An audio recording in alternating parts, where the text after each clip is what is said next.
Muy buenas a todos, no sé si está sonando, si estamos bien o no estamos bien, sí, el sonido está bien, todo está bien, vamos a bajar un poquito el sonido de la chimeneita, ¿qué tal? ¿Cómo estáis? Bienvenidos, bienvenidas al canal de Lord Guzmán, bienvenidos, bienvenidas a este vídeo hipnótico con esa chimeneita de fondo del castillo de Lord Guzmán, bienvenidos al hogar del castillo para una nueva biblioteca de Lord Guzmán. Hoy venimos a hablar de El Imperio Final, primera de las novelas de Mistborn, en inglés, más conocido en español como Nacidos de la Bruma. Esta saga tan famosa de un autor que últimamente está muy de moda, que no es otro que Brandon Sanderson, es un autor que lleva ya algunos años estando muy de moda entre la comunidad friki en general por sus sagas de fantasía. Yo llevaba bastante tiempo con cierta curiosidad por saber más de él y el porqué de tanta fama. Y me dije a mí mismo que un día me sentaría aquí y un día me pondría a leer sus novelas y empezaría a reseñarlas y ver si de verdad es tanto como dicen o tampoco es para tanto. Yo voy a ser muy sincero en esta reseña, como ya sabéis, yo tengo una parte sin spoilers y luego una parte con spoilers y voy a intentar ser muy objetivo a la hora de valorar lo que para mí es el estilo de Brandon Sanderson, eh, que por momentos me recuerda a novela juvenil, por otros momentos es bastante más adulta, y que como novela de fantasía, a mí personalmente el universo que nos ha presentado Brandon Sanderson en Nacidos de la Bruma, a mí personalmente me ha parecido muy interesante. No es alta fantasía, aunque sí tiene elementos de fantasía bastante interesante. Tiene algunas criaturas que no son habituales de la baja fantasía, pero no es alta fantasía en el sentido de que no vais a ver una gran cantidad de razas y subrazas en este universo, sino que básicamente todos son humanos, salvo excepciones, ¿vale?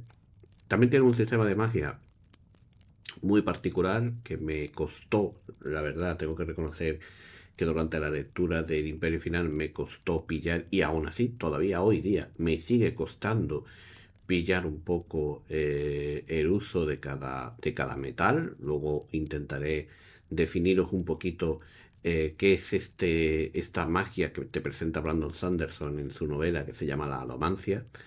E intentaré un poquito explicaros para qué sirve cada cosa.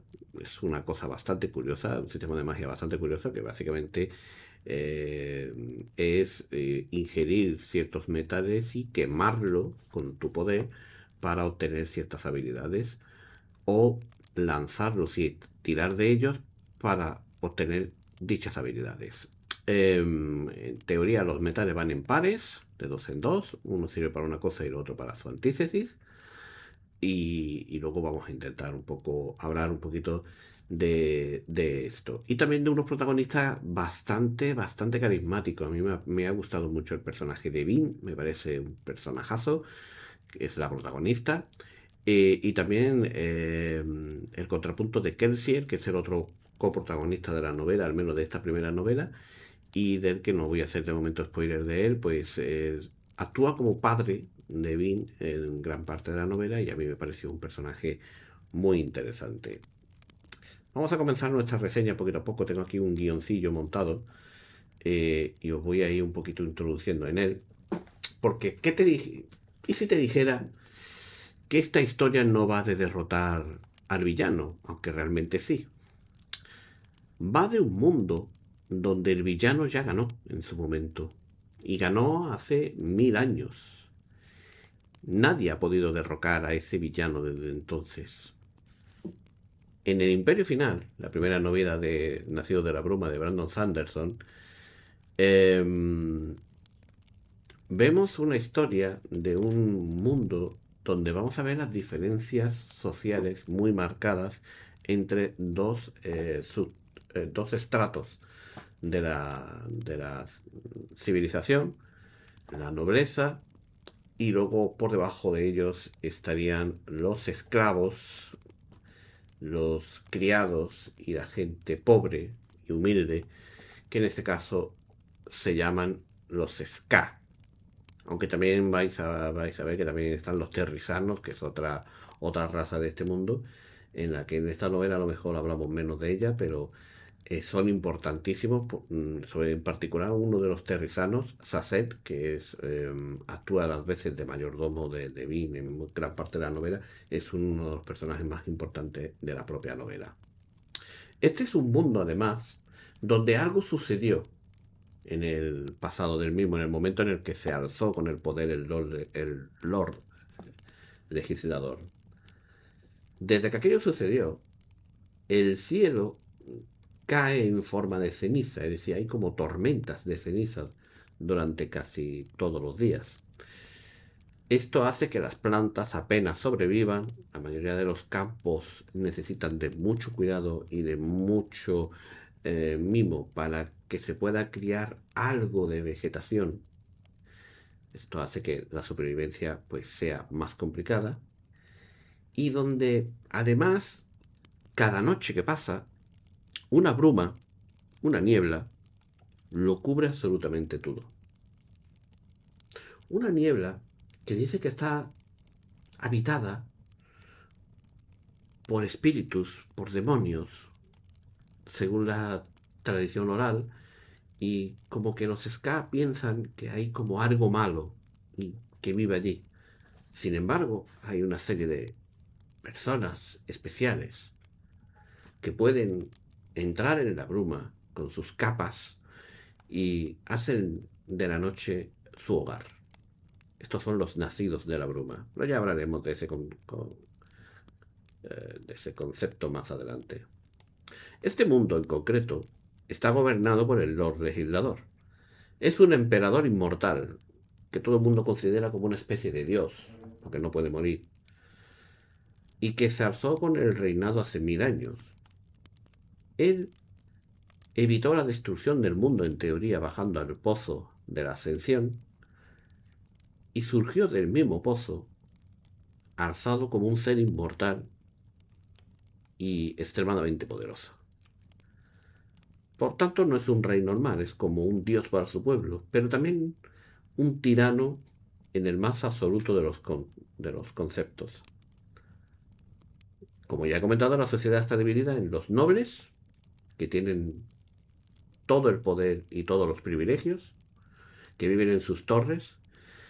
Además, es una sociedad que te presenta Brandon Sanderson dividida en familias, siendo la familia Venture la que está justo por debajo, digamos, en nivel de poder del Lord Legislador. Luego, cuando entremos con los spoilers y con el tema de los metales, os contaré por qué.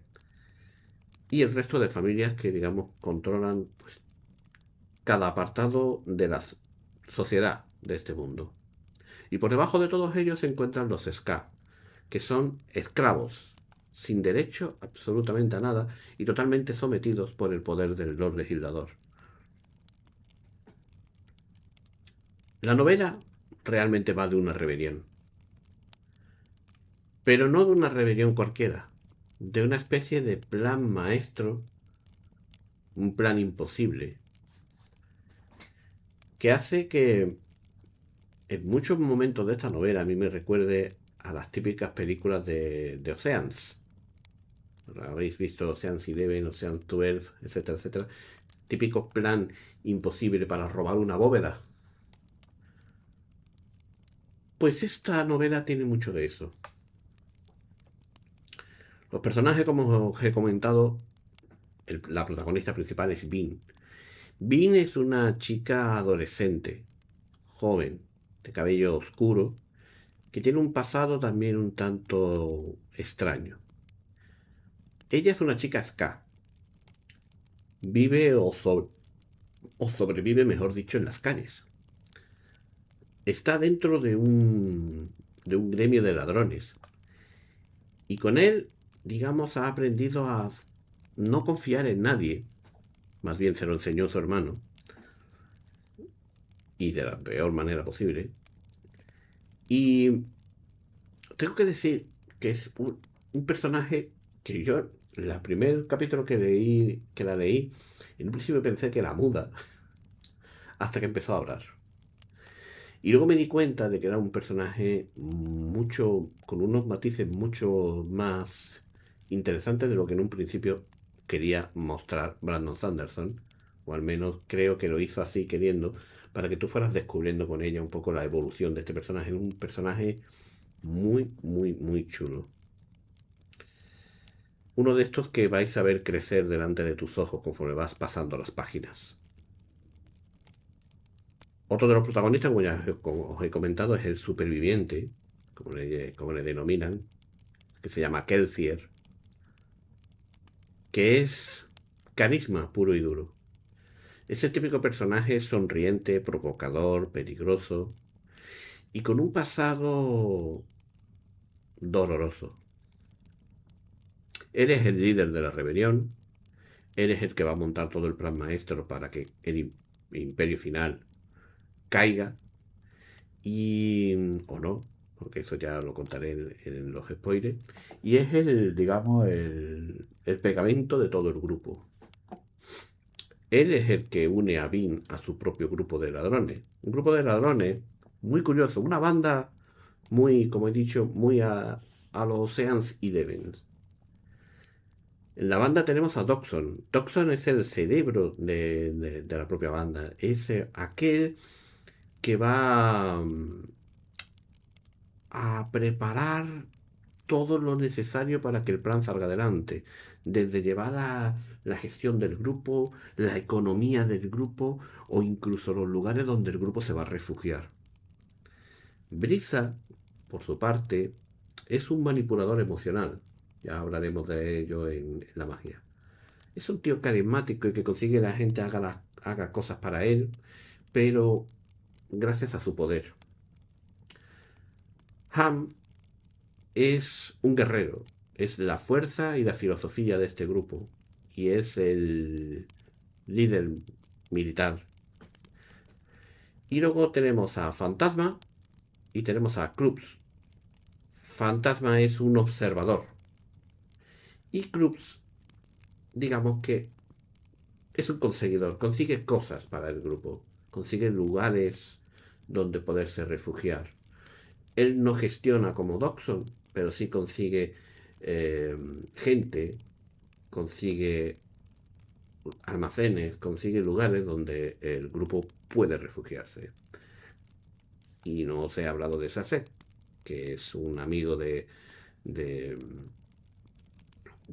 Kerseid, ¿vale? De Kelsier, y que, digamos, es el Terrizano. Es alguien que es capaz de memorizar cientos y cientos y cientos de información sobre religiones y sobre historia pasada, porque ese es su poder, aparte de otros. En este universo, como ya os he comentado, como veis el grupo es muy Ocean's Eleven, como ya os había contado, pero más tirando de magia y revolución que de planes para robar una cámara acorazada. En este universo existe una magia llamada la alomancia, que posiblemente sea lo mejor de este mundo. La alomancia funciona de una manera muy sencilla. Los personajes ingieren metales a través de un líquido alquímico y los queman dentro de su cuerpo para obtener poderes. Y cada metal quemado hace algo distinto. Ejemplo, el hierro sirve para atraer metales, mientras que el acero los empuja. Y esto tiene una utilidad muy curiosa, porque si tú tiras una moneda y estás quemando hierro, puedes atraer esa moneda hacia ti o puedes empujarla hacia un enemigo con toda la fuerza de tu poder y que la moneda le golpee en la cara, en el torso. Usarla prácticamente como un perdigón. Pero también la usan a veces para empujarse en ciertos metales, porque prácticamente todo está hecho de metal. Los pomos de la puerta, yo que sé, hasta esta caja del ordenador, todo está hecho de metal, ¿no? pues para flotar en el aire. Usan algunas veces estos poderes para flotar en el aire y para desplazarse en el aire, empujando y tirando. Es una cosa que a mí me costó pillar el concepto cuando lo explicaron en el capítulo en el que lo explicaron. El estaño, por ejemplo, mejora tus sentidos y hace que puedas ampliar tu oído, tu visión, pero también es peligroso porque si hay mucho ruido, mucho jaleo cerca de ti, pues te puede como aturullar. Y ahí el estaño tiene un metal contrario a él que lo que hace es bloquear tus poderes alománticos a los demás. Luego explicaré en una tablita cómo va el tema. Y por ejemplo, el peltre te vuelve más fuerte, pero no solamente te vuelve más fuerte, sino que si estás cansado, te ayuda a soportar el cansancio y las heridas durante un tiempo, aunque luego eso tiene un efecto rebote, pero digamos que mientras tengas peltre dentro de ti, puedes curar tus heridas o mantenerlas un poco a raya y mantener tu cansancio también a raya. Esto lo usan en una parte muy interesante de la novela, como para correr y correr y correr sin cansarte durante millas y millas.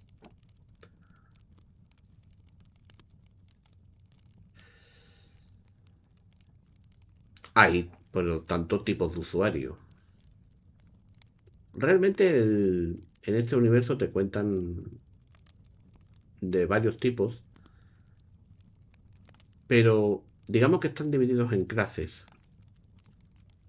Los brumosos, que son aquellos que solo son capaces de usar un metal, y los nacidos de la bruma, de ahí el nombre de la saga, son muy raros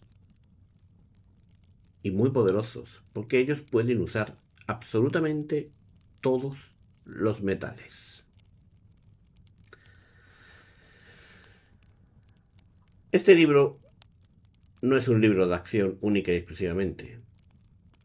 Habla de cosas muy potentes. Habla de la esperanza de un mundo oprimido, de una civilización oprimida en un mundo completamente roto. Habla de la confianza cuando te han traicionado 1000 millones de veces y ya no confías en nadie y de repente encuentras a alguien en quien realmente puedes confiar. También habla de religión un poco y del poder y sobre todo de cómo manipular las masas a tu favor.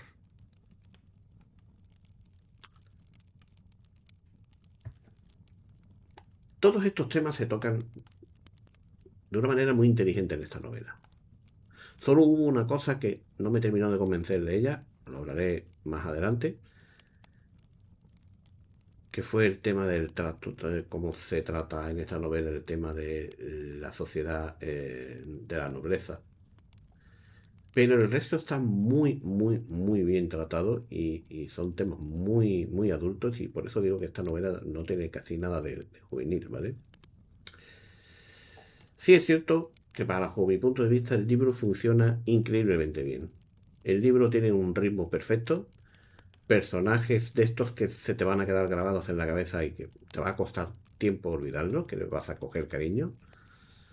Tiene un sistema de magia sencillamente distinto, diferente, brillante en muchos sentidos, porque es la original, muy original. Y un final ciertamente satisfactorio, que no cierra la trama, pero cierra algo importante de la trama para abrir otra puerta importante y que pueda avanzar, digamos, sin necesidad de recurrir a los típicos tópicos de otras sagas de fantasía, ¿no? Lo malo de Mistborn, porque evidentemente todo no va a ser bueno. Lo malo yo creo que es precisamente la complejidad de su sistema de magia. Puede costar bastante entrar en el lore de este juego, de esta novela, debido a la dificultad que entraña entender la alomancia, más que el aprenderte 20 nombres. No es como Juego de Tronos, que habían 25 familias, cada una con hijos, sobrinos, primos y cuñados, y aprenderte los nombres de los 700 personajes que salían en la primera novela de Juego de Tronos, de Canción de Hielo y Fuego, pues era algo que costaba muchísimo y por eso se hacía complicado entrar en Juego de Tronos, pero luego más o menos ibas avanzando y ibas consiguiendo quedarte con lo más importante. Aquí lo que te dificulta entrar es más el sistema de magia, que es difícil de pillar al principio y que conforme va avanzando la novela y ya te vas acostumbrando a ciertas cosas, ya vas empezando a pillar cuando te repiten una y otra vez para qué sirve cada metal. Pero que durante las, no exageros, 100 o 200 primeras páginas, es decir, 2/3 de la novela tendrá unas 500, o una mitad de la novela más bien, te cuesta pillar. De hecho, todo el entrenamiento, tú te das cuenta de que todo el entrenamiento de Bing durante la novela para aprender, porque ella es una nacida de la bruma, que descubre que es una nacida de la bruma dentro de la novela, y no es un gran spoiler lo que estoy soltando. Todo lo que es su entrenamiento también sirve para entrenar al lector a pillar los conceptos de la magia de Mistborn. Pero es cierto que el libro engancha bastante y, bueno, yo me lo he leído en menos de 2 meses, ¿vale? Es cierto que yo leo muy poco. Hay otras personas que seguramente me dicen, 2 meses para leer este libro, por Dios. Sí, 38 días he tardado, porque yo normalmente leo un capítulo por día, precisamente porque tengo muy poco tiempo, entonces aprovecho siempre antes de quedarme dormido y leo todas las noches un capítulo por noche y con eso ya voy tirando. Bien, empezamos los spoilers. 20 minutos sin spoilers y a partir de aquí, spoilers. Si no has leído el libro, vete ahora, léelo y luego cuando lo leas vienes aquí y hablamos un poquito de lo que es Nacidos de la Bruma y el Imperio Final y puedes ver lo que son los spoilers. Aquí es donde Sanderson hace magia de verdad. Esto no va de una rebelión. El Lord Legislador no es el malo final, es parte de algo mucho más grande. El mundo que nos presenta Brandon Sanderson es un mundo roto por fuerzas antiguas.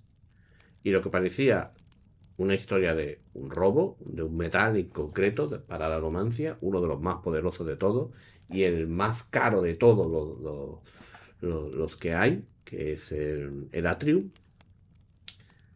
se acaba convirtiendo en algo mucho más épico. Kelsier, que es el líder de la rebelión, monta todo un plan elaborado para robarle al Lord Legislador sus reservas de Atrium. Estas reservas de Atrium están bajo el control de los Ventur, que son los que tienen las minas de Atrium y los que le entregan los cargamentos de Atrium al resto de familias nobles, pero en particular al Lord Legislador. Por lo tanto, Kelsier monta toda su banda para lograr robar el Atrium. Mete a Vin dentro cuando se da cuenta de que es una nacida de la bruma. La entrena y la cuida como si fuese su hija. Y es que Kelsier estuvo enamorado. Estuvo enamorado y su mujer, digamos, todo el mundo piensa que su mujer lo traicionó e hizo que él acabase trabajando de manera forzada en unas minas de Hudson, de Atrium precisamente. Él consiguió escapar de esas minas, pero en la fuga se hizo daño en los brazos y tiene todos los brazos llenos de cicatrices y marcas de cortarse en la escarpada pared para lograr huir de allí. Le llaman el que sobrevivió, porque sobrevivió a un enfrentamiento con el Lord Legislador y por tanto también le llaman como el Mesías de ellos. Vamos a llamarlo así. Sí, es como una especie de Mesías para los Ska. Es un símbolo de esperanza. Y él aprovecha todo esto y un poco el mito que hay alrededor de él para montar un ejército y comandar ese ejército contra el Imperio Final. El problema está en que necesita sobre todo apoyo. Y él se apoya en alguien que quiere montar esa rebelión. Alguien que tiene dinero, que tiene influencias y que puede ayudarle. Además, y esto es importante, él conoció a uno de los espectros de la bruma, que son una serie de criaturas que habitan en la bruma y que pueden cambiar de forma, son como una especie de... no me acuerdo nunca cómo se llaman este tipo de criaturas, nunca me acuerdo, no, sí me acuerdo, lo que pasa es que ahora mismo no caigo, pero son como una especie de criaturas que es como, os lo explico así, son como blandiblos que adoptan o sea, devoran un cuerpo muerto y pueden adoptar la forma física de ese cuerpo, ¿vale? Y hacen que se haga pasar por un noble. ¿Para qué? Para que Vin, esta nacida de la bruma que Kelsier está entrenando, se integre dentro de la sociedad como una falsa noble eh, y así consiga, digamos, no solamente enterarse de todos los rumores de lo que habla la nobleza, sino también, digamos, meter cizaña para provocar poco a poco entre todos ir provocando una guerra entre nobles. Kelsier por fuera va matando a algunos nobles aquí y allá y dejando señales de que ha sido otra de las familias las que ha provocado ese asesinato, y Vin va metiendo los rumores dentro de los propios bailes y de las propias reuniones sociales de que hay que ver que la familia de no sé quién ha atacado a la familia de no sé cuánto. El problema es que Vin acaba enamorándose de Ellen Ballet, perdón, Ellen Ventur. Ellen Ventur es, Ballet es el nombre que usa ella cuando se hace pasar por noble, por eso me he confundido. Ellen Ventur es el heredero de la familia Ventur, y digamos, para que ustedes lo entendáis, es como una especie de duque, porque su familia es la segunda, digamos, debajo del estrato social, justo por debajo del emperador. Y Bill, pues, conoce a Eren en los bailes. Eren es un noble un tanto extraño porque él no está a favor de lo que le están haciendo a los Ska, lee libros un poco prohibidos por el Lord Legislador, intenta tener una mente propia, alejarse un poco de las directivas de su padre, y allí conoce a Vin y acaban enamorándose el uno del otro y la otra del uno. Todo se dinamita más o menos al final del libro. Kelsier está obsesionado por encontrar algo que el Lord Legislador guarda con mucho celo en su torre. En uno de los intentos de entrar en esa habitación y ver qué es lo que hay, Vin acaba muy mal herida. Pero consiguen traerse con ellos un libro. Un libro que parece ser un diario escrito de puño y letra del Lord Legislador, donde se describe el viaje del mismo hacia el pozo de la ascensión y todo lo que él vivió antes de entrar en el pozo y resurgir del mismo como un dios. Creen que allí puede haber una clave de la inmortalidad del propio Lord Legislador y deciden traducir todo el libro, que está escrito en un idioma que solo conoce el terrisano, Saced, que por eso os dije que era un personaje muy importante. Saced traduce el libro y Vin y Kelsier lo leen, intentando buscar pistas, pero al final no descubren exactamente qué es lo que hay.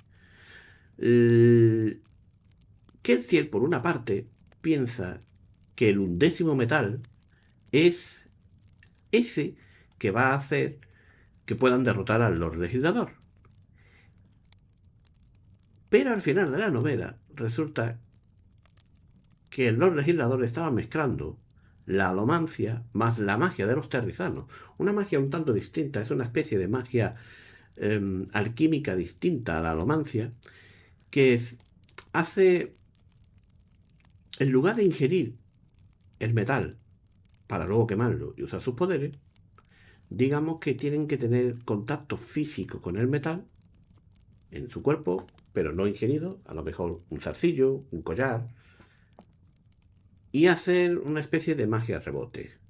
Por ejemplo, si yo quiero vivir más años, me debilito durante 2 o 3 horas diarias y luego uso ese poder con un metal en concreto y ese poder en concreto para fortalecerme al día siguiente.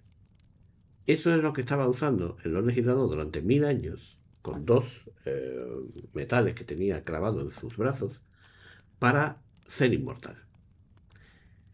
Lo descubren al final de la novela, cuando ya ha sucedido todo, y lo descubren porque Kelsey se sacrifica, se deja matar por el Lord Legislador para convertirse en un mártir. Cuando esto sucede, los Ska lo toman ya como un mesías de verdad. Y decía que hace mucho, Brandon Sanderson hace mucha, digamos que convierte a Kelsey en una especie de, tomarlo con muchísimas comillas, como una especie de mesías a los Jesucristo, ¿vale? Es decir, yo me sacrifico por el pueblo, provoco una reacción. Jesucristo lo que provocó fue el nacimiento de la religión cristiana, que ya sabéis todo lo que sucedió después con el paso de los siglos y de los 2000 que han pasado de religión cristiana. Y Kelsey en esta novela lo que hace es provocar precisamente el efecto de que lo vanaglorien como una especie de mesías, de mártir, ¿vale? Y que a los Ska, que llevan 1000 años reprimidos, se rebelen definitivamente contra los nobles. Y se monta una rebelión del copón, que ya ahí es donde Bean, que ya estaba totalmente entrenada, decide enfrentarse al Lord Legislador. En el primer enfrentamiento sale como el Rosario de la Aurora, pero en el segundo ya descubre su debilidad. Y la descubre a raíz de él, un décimo metal. Había un metal que es el Atrium, que te consigues ver fragmentos del futuro. Y el undécimo metal, que no sé si en el resumen que tengo por aquí estará. El undécimo metal lo que hace es ver fragmentos del pasado. Y ahí es donde ella observa que el legislador, hay momentos en su pasado donde es un abuelete. Y es un abuelete porque tiene que quitarse un poco los metales para venirse un poco abajo y luego volverse a poner para vivir un día más con todo su poder. Y así lo ha conseguido durante 1000 años. Por eso él siempre de noche se escondía en su torre, no iba a ningún baile, porque lo que intentaba era que, como lo que hacía Darth Vader en Star Wars, igual, meterse en una cámara para vivir más tiempo, pues algo así, lo que hacía el Lord Legislador. Los metales, que sé que me lo vais a preguntar, los tenía por aquí, en algún sitio, lo que hace cada metal. Vale. Tengo algunos, no son todos, ¿eh? Tengo los básicos nada más. Pero bueno, ya os he hablado del Atrium. El undécimo no me acuerdo cómo se llamaba, ahora lo buscaré. Vale. El hierro atrae metales hacia ti, como ya he comentado. El acero empuja metales lejos de ti. El estaño, como ya os comenté, mejora los sentidos. El peltre, que ya también os he hablado de él, aumenta la fuerza y la resistencia hasta un punto sobrehumano. El zinc provoca emociones. El latón calma las emociones. El cobre oculta la alomancia. Y el bronce detecta la alomancia. Como os he comentado, el atrium es el que ve el futuro y el undécimo metal es el malatium. ¿Qué es lo que hace el malatium? Como os he comentado, ver versiones pasadas de otras personas. No es un recuerdo normal. Lo que ves es como una sombra de lo que la persona fue en el pasado o podría haber sido según si hubiese tomado decisiones distintas. Es como una línea alternativa de la historia de él sobre el pasado, ¿vale? Y luego hay otros metales que no sé cómo sirven. Hay otros metales como el oro o el duraminio, etcétera, que ya aparecen en la segunda novela.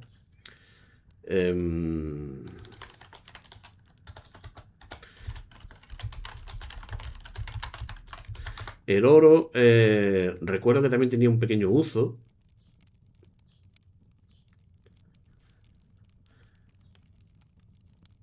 que es para ver versiones alternativas de ti mismo. Es decir, es como el undécimo metal, pero en lugar de ver a otra persona, lo que te ves es a ti mismo, ¿vale? ¿Quién podrías haber llegado a ser tú mismo? ¿Qué habría sido eh, o qué habría pasado si hubieras tomado otras decisiones, ¿vale? Vamos, literalmente es la contra del Malatium y lo que ves es distintas versiones de ti dependiendo de otras decisiones que hubieses tomado en tu vida, ¿vale? El oro y el Malatium, digamos que son, ya os he dicho que los metales van por pares y que, digamos que, os he contado lo de los 10 metales, el Atrium es un metal que va por su cuenta, ¿vale? Y luego el oro y el Malatium hacen otro par de metales, ¿vale? Y luego ya os hablaré seguramente a partir de la segunda novela de otros metales que aparecen ya a partir de esta segunda novela. Bien, yo creo que con esto tenemos más que suficiente. 36 minutos de reseña creo que le hace justicia a esta novela más que de sobra. Mi valoración, como ya sabéis, del 1 al 10, yo le doy un notable alto a esta primera novela. Solo hubo una parte de la misma que no me terminó de convencer, que es el tema de los bailes, porque hay ciertas cosas que Brandon Sanderson hace para intentar imitar la nobleza típica de, yo qué sé, de la época victoriana, pero no lo termina de hacer bien. Comete algunas pequeñas cagadas sociales, pero unas pequeñas cagadas sociales que no, tampoco se las vamos a juzgar, ¿vale? Tampoco se las vamos a juzgar. Yo por mi parte lo dejo aquí. A mí la novela me ha encantado. Que ya he empezado la segunda, ya llevo 5 o 6 capítulos de la segunda y la segunda empieza muy bien. Después de la caída del Lord Legislador y de todo lo que sucede a raíz de eso y de todo lo que pasa, porque evidentemente los nobles cuando caen los legisladores, pues muchos de ellos salen de la ciudad, otros se rebelan, se forman como caciques. Ya hablaremos de ello cuando hablemos de la segunda de las novelas de esta saga. Muchas gracias a todos por seguirme, nos vemos en siguientes vídeos del canal. Hasta la próxima. Chao, chao.